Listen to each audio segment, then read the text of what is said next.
is Dan Gill. I'm the co-founder and CEO of Huddler.com. At Huddler, we talk about ourselves as the next step in the evolution of online forums. Quick background story, my oldest brother, career engineer, very classic, founding vision, spent an enormous amount of time in forums. Many of those, the owners are here or we're in regular communication with, and wanted to do something better from a platform perspective, and also in terms of bringing a large number of these great forums together. And so we'll talk a little bit about kind of why we want to do that, but I want to try and stay focused because we don't have an enormous amount of time. I don't want to step on the toes of some of the other presentations that will be happening later on. And so we're focusing on online community monetization. That's what I was asked to focus on. And obviously there are so many levels and ways to think about that problem. First being, you can monetize directly through your users, and there are any number of different ways to do that and technologies to do that and best practices that I'm happy to talk about offline afterwards. We employ so many of those ourselves within our communities. Ad networks and remnant inventory. There's 20 ad networks within a 10 block radius of this building. There are lots of best practices for optimizing that type of performance. Affiliate linking and more technology-driven solutions like big links and eBay affiliate programs and all the affiliate programs out there. Lots and lots and lots of great technology and all fantastic opportunities for forums. Specifically because we have a bit of a limited amount of time, I want to talk about interacting directly with brands and selling advertising directly onto some of these communities, because I think one of the challenges that forums are facing is a challenge of perception and a challenge of sort of self-branding. And I think if we use some improved language and even band together in certain ways, there are ways we can really kind of change the conversation and attract a lot more attention in sort of the social media sphere and in the online advertising sphere. So I'm going to focus there, although I'm sure we'll have great discussions and presentations in the other areas later in the day. And I'm happy to talk through any of those also offline. So I'll be here all day and look forward to meeting everyone. So we talk about the social media freight train, and Oliver alluded to this, that the original social media was forums. And at some point, the social media freight train came through of Facebook and Twitter, and it seems like forums have sort of been extracted from that conversation. And I think that we need to help bring ourselves back right into the forefront. And so I love this quotation. This is from P&G, one of the largest advertisers on the planet, saying, "What in heaven's name made you think you could monetize the real estate in which someone is breaking up with their girlfriend?" And that's in reference to Facebook, obviously. And how are we ever going to have any type of monetizable situation here in social media? A year later, P&G is opening a social media lab, right, to figure out how are we going to bring our brand in an authentic way into this unbelievable opportunity, right? We want to connect with consumers in the environments where they're spending their time. So this is all between 2008 and now, where the biggest brands on the planet have all said, okay, we're taking notice, the world has changed under our feet, and we need to respond accordingly. And I think obviously you can see why the adoption has been absolutely unprecedented. I mean, we talk about the hockey stick in Silicon Valley a lot, and that's the definition of a hockey stick in terms of adoption. And a recent survey suggested that 66% of marketers are investing in engaging consumers via social media channels in the coming 12 months. So this is definitely where the dollars are headed. And so what we need to make sure is that we're positioning ourselves to take advantage of this sea change. So our forum, social media, and Brian, I thought Brian was going to speak before me, so I was going to give him a bit of a shout out here. This is from his social media manifesto. Social media is the democratization of information, transforming people from content readers into publishers, right? It's the shift from a broadcast mechanism, one to many, to a many-to-many model rooted in conversations between authors, people, and peers. That is equally descriptive of forums as it is of Twitter and of Facebook and all of these other things. And so, of course, forums are many-to-many communication and user-driven. They're conversational, and Twitter gets so much love for being real-time. It's just as asynchronous as the conversations happening in forums. And so, absolutely, forums are social media, but we're not put in that same vein. And so we want to talk about what terminology we can use and what metrics we can use to package our communities and package forums in a way that we attract the same level of attention and the same level of dollars that some of these other sites are. I would actually argue, and this is something that we make with an argument we make with our sites all the time, that forums are an even better medium than some of these other social channels. Because the gold standard for marketers is to engage consumers when they're both engaged and intent on making a purchase, right? And on that spectrum of intent, Google is the gold standard, right? You are coming to Google looking for information.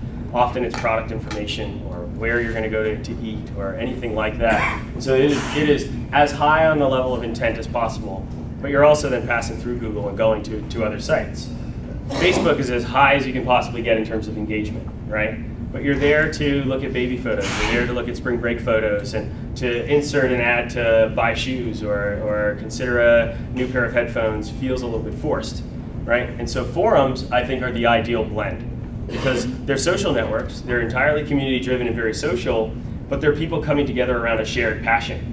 And as a result, when you are talking about planning a wedding, and you'll hear from the folks at Best Destination Wedding, or you're talking about home theater technology or headphones or any of the other great communities that we have, there is an opportunity for all the people who are coming in and reading that content to really be impacted by some effective marketing.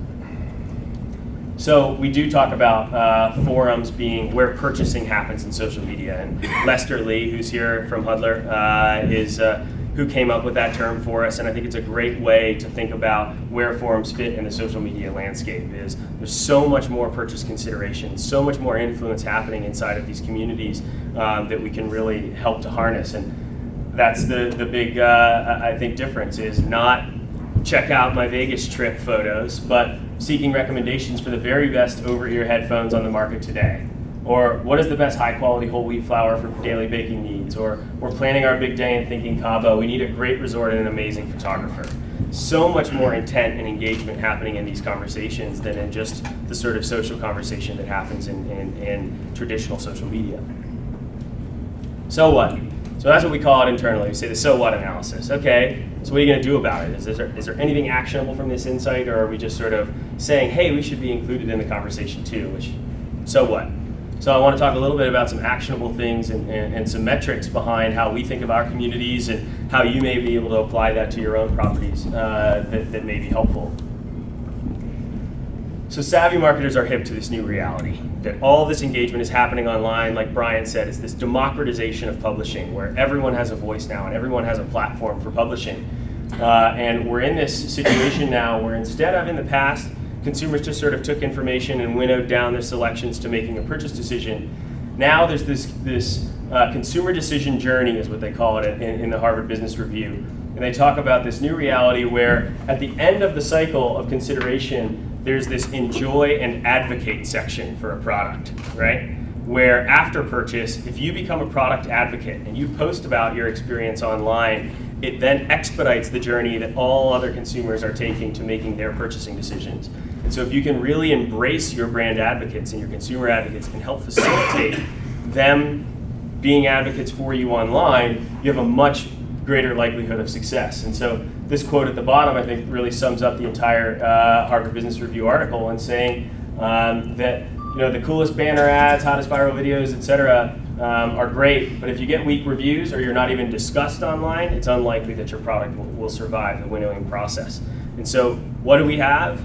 Forums have these advocates in spades. It's unbelievable the level of passion that forum community members bring to the table.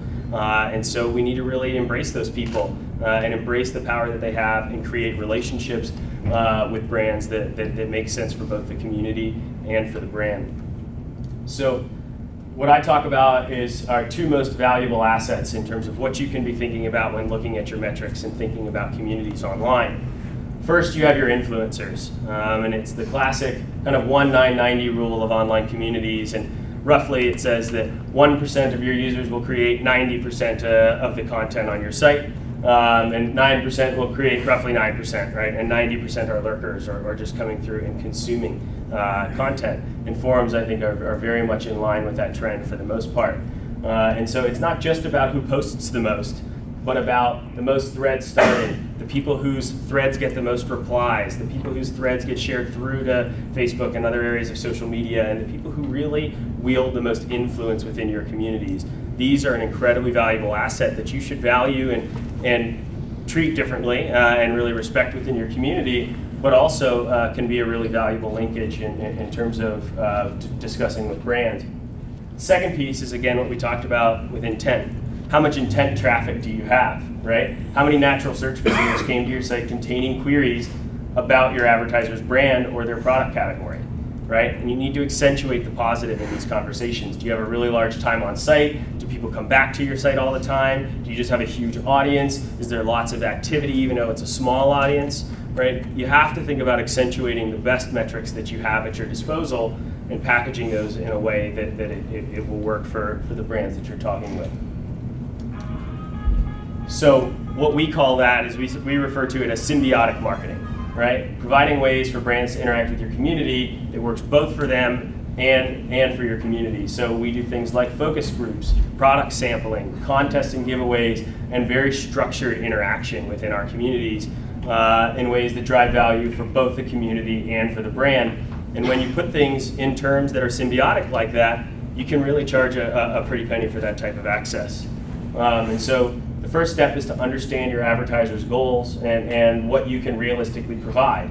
If they're looking to say, I want to get my brand in front of 15 million people as quickly as possible, that may not be what you have, right? And so, don't try and sell that, right? But if they're looking for product feedback, and we have a community, epicski.com, and you're a ski manufacturer, you bet we can get you some product feedback. We can get you incredibly detailed product feedback from people that really know what they're talking about. If you're looking to generate buzz, very similarly, we have headfi.org, and Jude Mancia, the owner of Headfi, got leaked a pair of Sennheiser HD800 headphones before they came on the market. He wrote his initial review. Those headphones are $1,250. That review got 5,100 responses and 730,000 views. That's Walt Mossberg-esque influence in terms of creating buzz for a product coming to market. And it's an enormous amount of influence that he wields. And so if you're looking to generate buzz, that's an opportunity.